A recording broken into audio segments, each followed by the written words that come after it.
In the wake of February 24th, many Ukrainians, for understandable reasons, sought refuge either away from the front lines within Ukraine or left the country entirely. We've spoken to two such people here on The Brief. On this episode, we're going to focus on a different group. People who, when the war broke out, were not in Ukraine. Many of them are not Ukrainian at all, and they decided to run towards the fire. Welcome back to the Bear Market Brief. I'm your host, Aaron. Joining us today is an organization called British Expeditionary Aid and Rescue. They deliver critically needed goods to folks in need, and they move vulnerable people and animals out of harm's way. Now, for security reasons that I hope you'll understand, I actually can't share our guest's name this episode. However, she is somebody I personally know. The other thing I note is that she's very humble about the work she does. I reached out to her asking for this interview, not the other way around. I'm also including both the organization's website and a donation link. If you're thinking about making a contribution around the anniversary of the war, this is a really good organization. We had a really moving conversation that I hope you'll enjoy. Let's jump in. Welcome to The Brief. Great to have you with us today. As an introduction for our listeners, tell me a little bit about what British Expeditionary Aid and Rescue does. Great to be here. So we are a British team of volunteers evacuating people from the frontline areas. We focus on vulnerable people, so bedridden people, disabled people, amputees, families with young children, and also simply those who cannot afford to get themselves out of danger. We also do aid runs into the places that we find that need it most. So either places that have been recently liberated post-occupation or places that might sadly be soon to fall under Russian occupation. So let's rewind here. Start at the very beginning of the war, this being around the anniversary of Russia's invasion. February 24th, 2022. Where were you when you heard the news? What was going through your head? How did you decide that you were going to go to Ukraine and intervene? It was a very surreal time for a lot of people. It certainly was for me. I had actually just got back to the UK from the Middle East. I had taken a career break to go traveling there for 4 months, and I'd just come back from Saudi Arabia. So I was already feeling a little bit of culture shock. And I was isolating in a little Airbnb cottage with my dog to get a COVID test before going to see my family. And I remember very clearly waking up and opening the BBC News app on my phone and seeing what had happened and not being able to compute it at all and being horrified by these images of tanks rolling across Europe just as though we were back in World War II. And I couldn't really compute it for a day or two, but 2 days later on Saturday morning, I woke up and felt very clearly that I was going to go. I'd had a coming back from the Middle East, I'd been thinking about what to do next and where to go. And I'd had a very bizarre feeling, which I've never had before, and I'm not at all superstitious. I'd had a very strange feeling that something was about to happen, and this was it. And I felt very clearly that I should go because I'm young, I don't have any children or dependents. My career was already on pause, my flat was rented out, my things were in storage, I canceled my Netflix subscription. So I was free and able to go. So it is that old phrase, if not me, then who? So it was a bit of a whirlwind after that.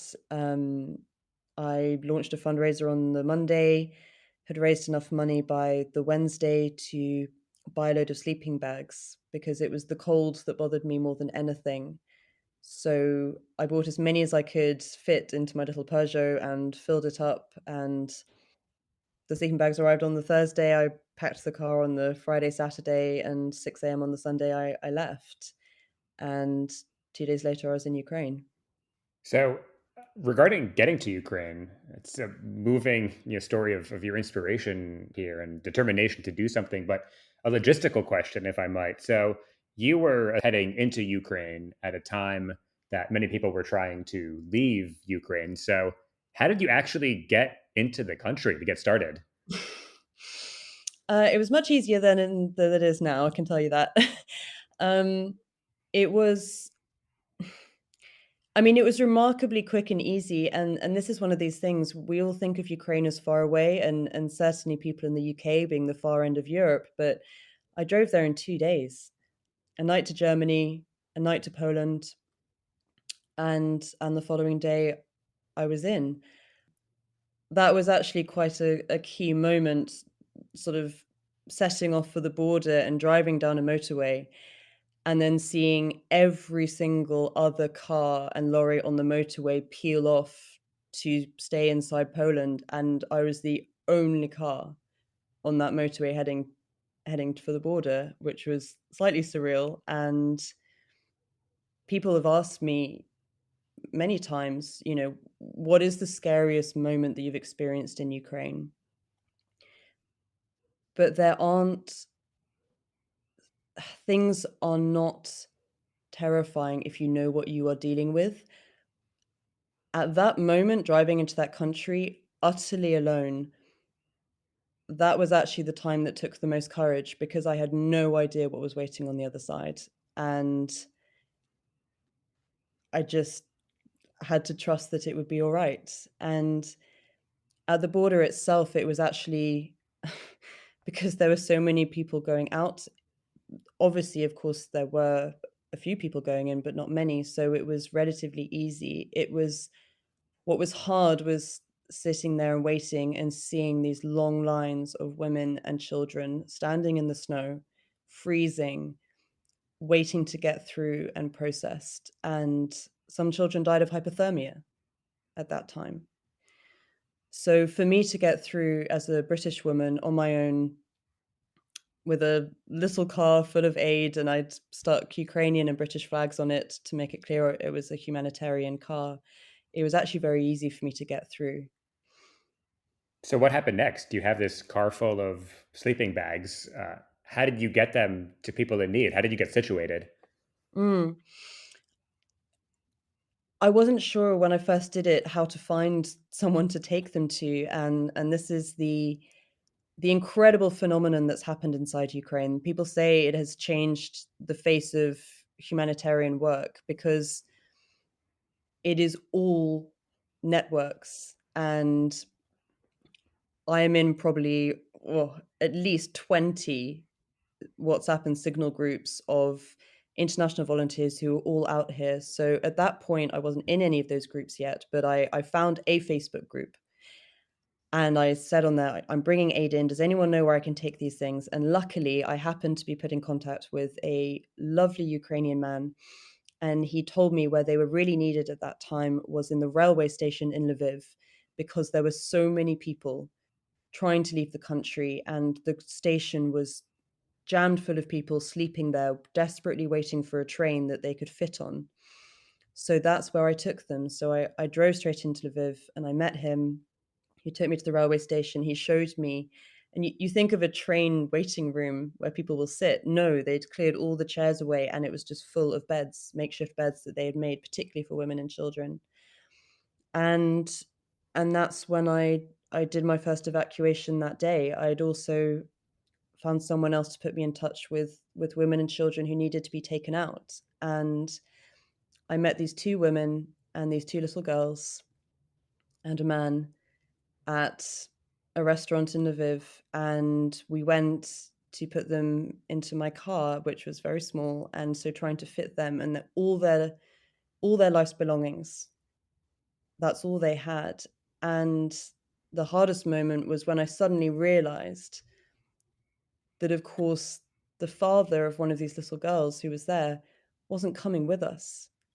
He had traveled to that point to make sure that his wife and his little girl safely reached me. And I had to stand there and watch him say goodbye to his little girl, not knowing if he was going to see them again. That must have been a very emotional moment to go through. I'm just wondering, I know you don't speak Russian or Ukrainian. I think, handing a cold person a sleeping bag is a universal language, but what has it been like communicating with the folks you've been helping? Really not a problem. Um, we've hilariously, we've become slightly infamous in the Donbass as these Brits who go around without a translator, and our wonderful Ukrainian friends that we work with do not understand how we do it. But evacuating people is a very human thing, particularly with the type of evacuations that we do. We are not going in with a large coach and with lots of able-bodied people walking into them and just busting them out. We've done predominantly bedridden people, so we're going into someone's home, we're potentially helping to dress them, we're placing them onto a soft stretcher, we're carrying them. It's always on the top floor, so you're talking 9 flights of stairs, carrying this person down, putting them into the van, and then caring for them for the next few hours that they are with you. And it's very intimate, for want of a better word, and treating people with kindness and with respect is a universal thing. And we've had so many wonderful moments that I would never probably be able to describe because they are nonverbal, and people, you still find ways to laugh with people and joke with people, and that's something that we've always been so surprised by, is that these people are so brave. You know, quite often when we first take someone from their home, they may be a little bit upset, there may be a few tears, but then they rally so quickly. And we've also found that us being British is, it helps them. It's a distraction. It helps take them out of themselves from this awful thing that they are going through of leaving their homes, probably forever, because most of them are very old. And we I mean, I remember a woman's face once when we walked into her flat.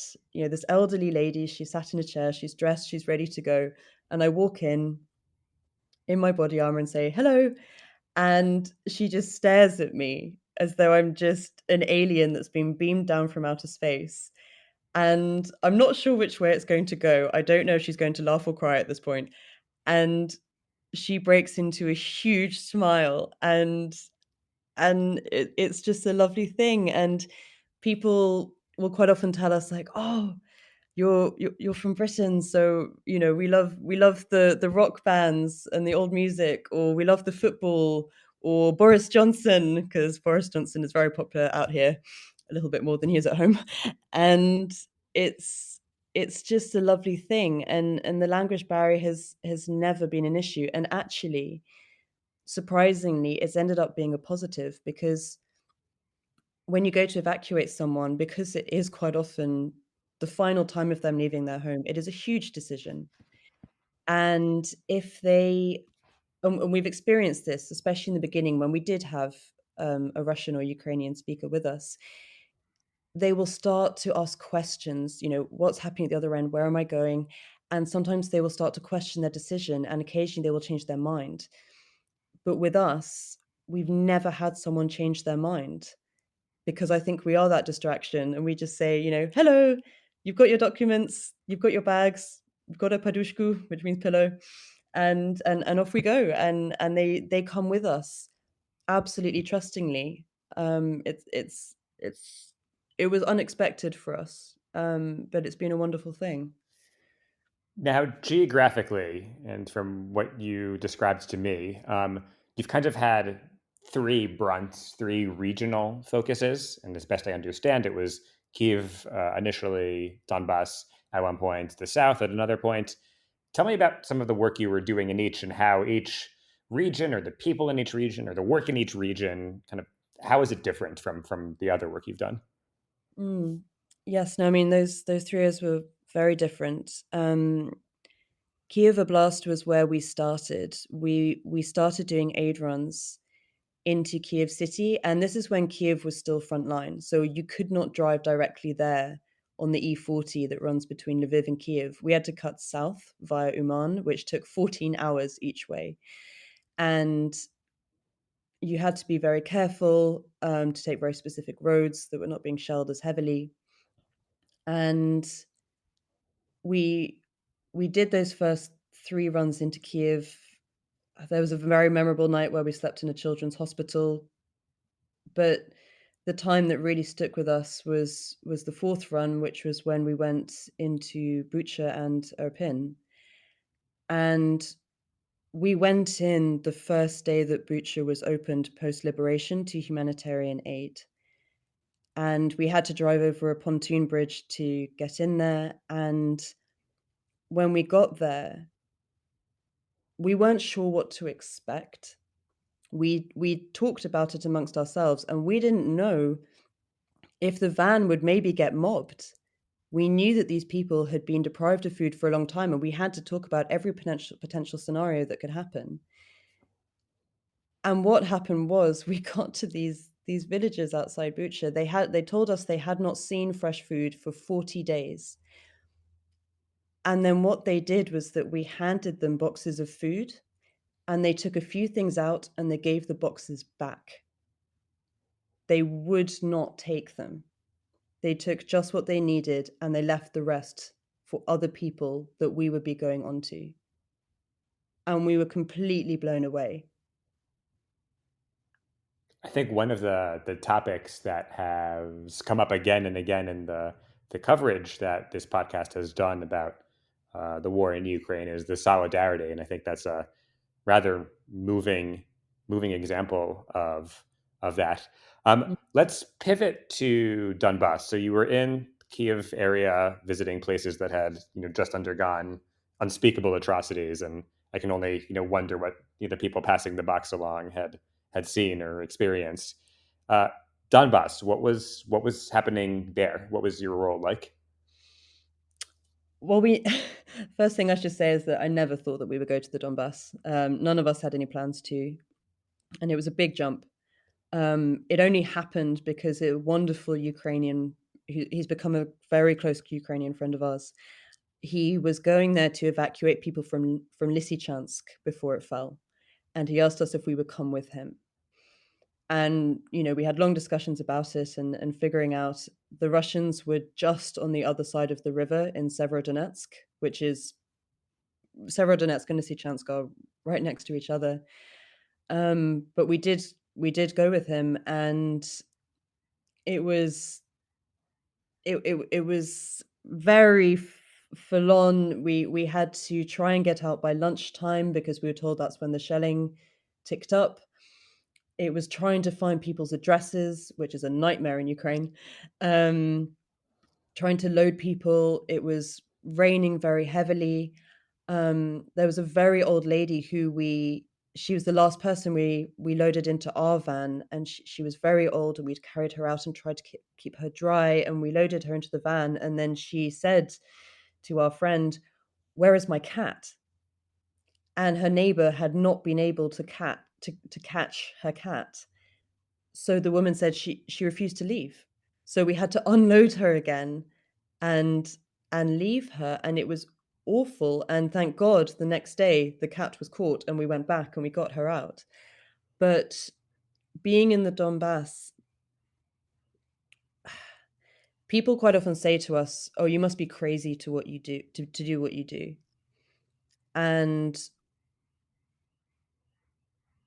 everything that we have done, we have ensured that we do in a very calculated way. And every time we will make a full operational plan, plotting exactly where we're going, what is our rendezvous point, what are the risks, and we make a decision. And sometimes we will not do things if we do not go into certain places.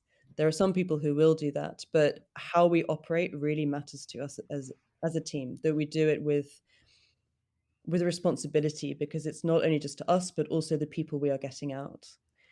And with the Donbass, you have to, because it is a constantly moving front line. So constantly having to look at intelligence of what is happening and when.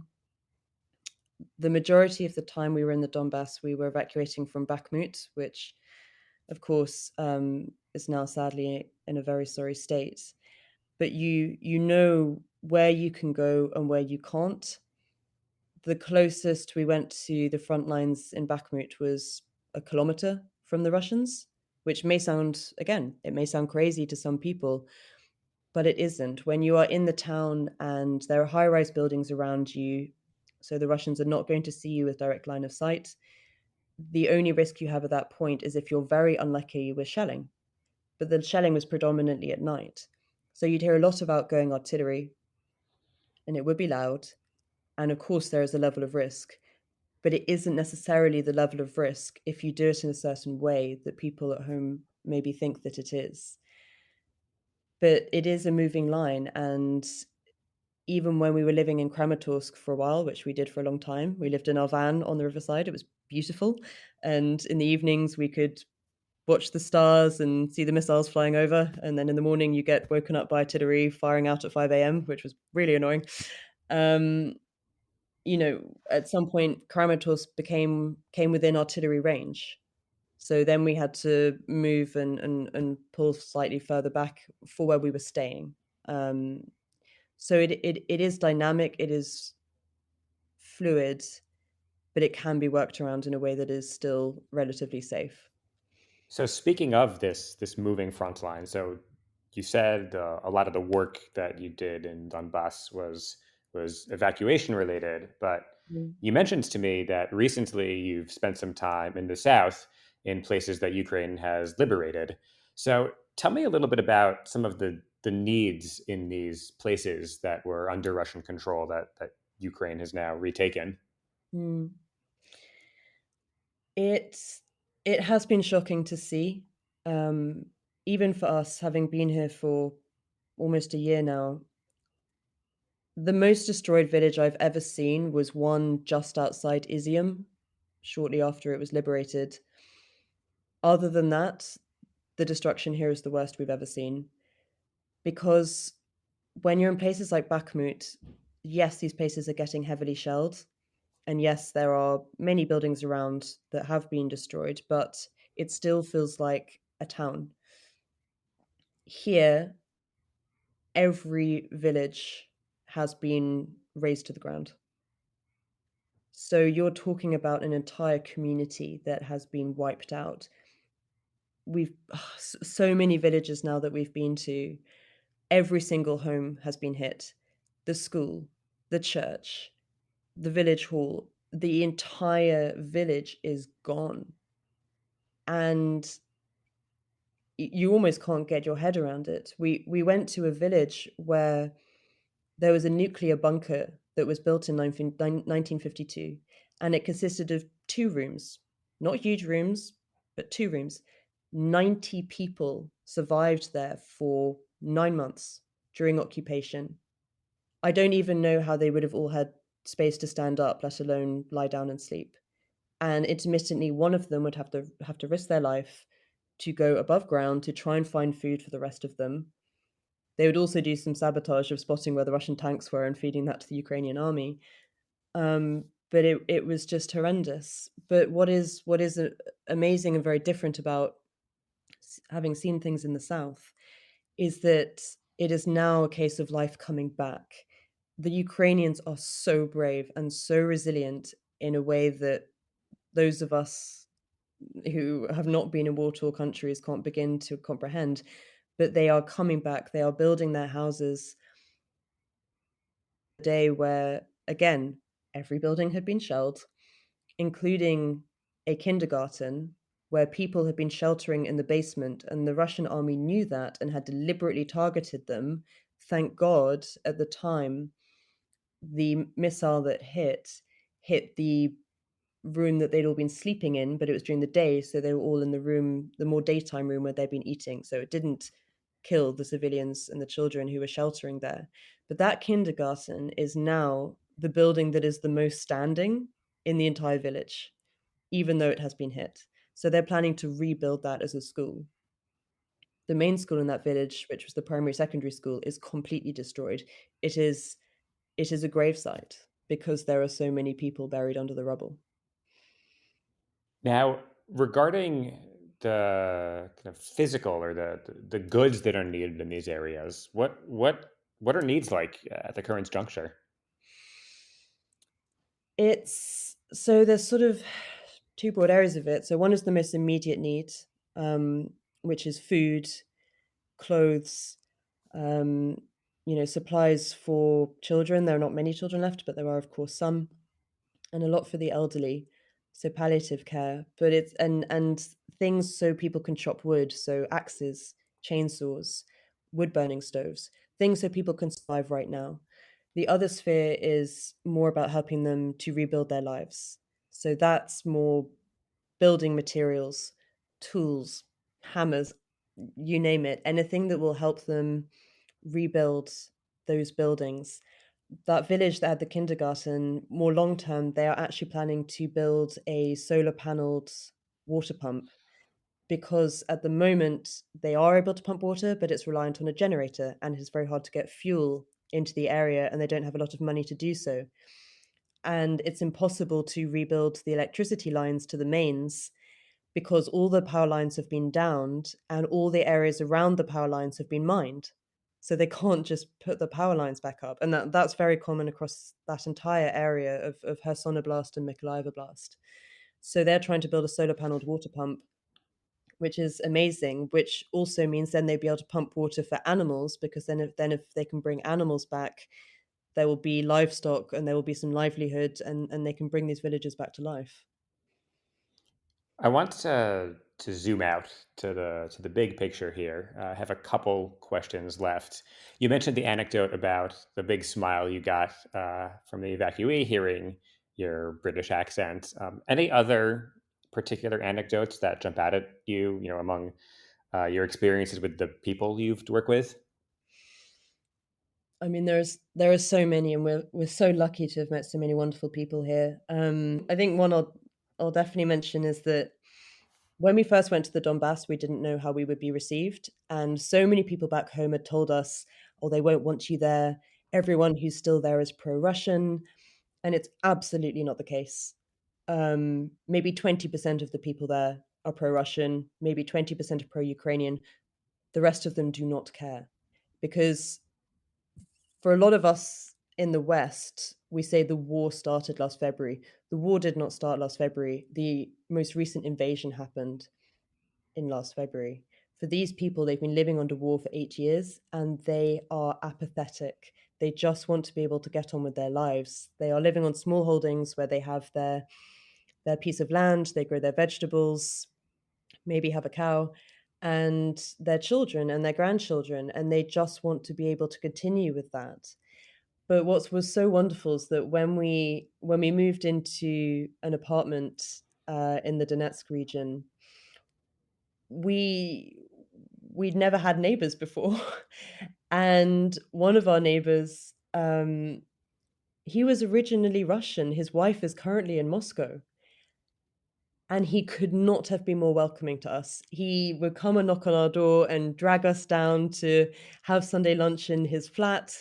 There was a national holiday here for Miners' Day, and again, came and knocked on our door, took us outside, and on the benches outside the apartment building, they had laid out food, they had vodka, and they loved that we were there, and they were very protective of us. They the bonds we have made here are unbelievable because it's very important to note that the vast majority of the work being done here is being done by Ukrainians themselves, not certainly not by the big international organizations, but even just us. We are a drop in the ocean in comparison, but it does nonetheless mean a lot to people that we are here. So those interactions we've had are amazing. There's a woman who I particularly think of who she was actually in Kharkiv Oblast under occupation, and she was running an animal shelter. She had 50 dogs, 20 cats, 3 horses, and under occupation, there was no running water. So she was going to fetch and carry water for all these animals every day. She did not have fresh food for 2 months. She herself almost starved, and then in the end, her shelter was hit by a missile. Her mother was in her 70s and had been living in Spain. She traveled back into Ukraine, cycled into occupied territory to take food to her daughter. And when they were hit by this missile, the two of them picked up as many animals as they could carry. A lot of them had been killed. And they walked 30 kilometers to Kharkiv city, where we met the daughter. And we took her to Kiev and then on to Lviv. And it was so moving because she had also spent time in Spain and was fluent in Spanish. I happened to speak fairly rusty Spanish from when I used to travel in Latin America, and we just had an incredibly bonding time. And one of her cats, that she had carried all those kilometers and looked after. One of the cats died while she was with us, and we buried it for her. And these are small things, but you do build incredible bonds with people. There was a man last week who, an incredibly intelligent man, he had been a naval and then a commercial marine engineer for many, many years. And he drove two women from a very dangerous village in the Kherson region back into Kherson city. And as he was driving them through the city, his car was shelled. And the woman in his passenger seat was killed instantly. He somehow survived. He had shrapnel in his leg, and he was taken to the hospital in Kherson. The next day, the hospital was shelled. And somehow he survived that as well. And the next day, we got him out, and we took him to a hospital a few hours north, and he met his wife and his son there. But we were together for 8 hours that day, because we'd also evacuated another gentleman who had to be taken to a different hospital. And he happened to speak very good English, and we chatted to him all day. And it's a very strange thing, because of course these people have been through horrific things, and you think, maybe it would be awful and these people would be crying and under huge distress, but that isn't what it's like when you're evacuating people, partly because they are so brave, but partly because they are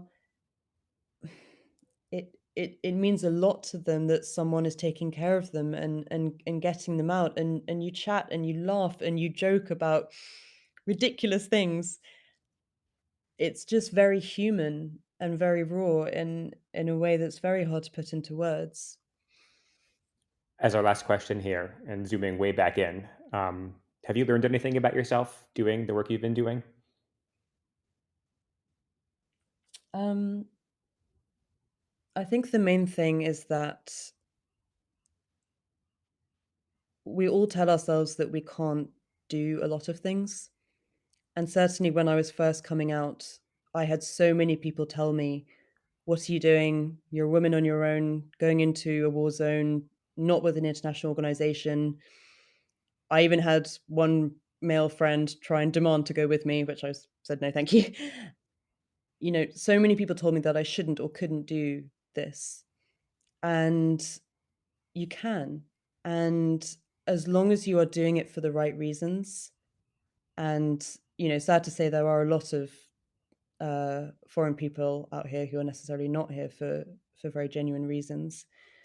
But if you do what matters and do it with integrity and respect for the people that you're working with, then there's nothing really that can't be done. And we're just so lucky that we have met so many incredible Ukrainians who are doing all these amazing things for themselves, and that we get to work alongside them. Well, this has been an account I'm frankly not sure I have words for. So thank you very, very much for sharing your experience. You're very welcome. It's been an absolute pleasure to chat. Thanks to British Expeditionary Aid and Rescue for joining, and to you, listener.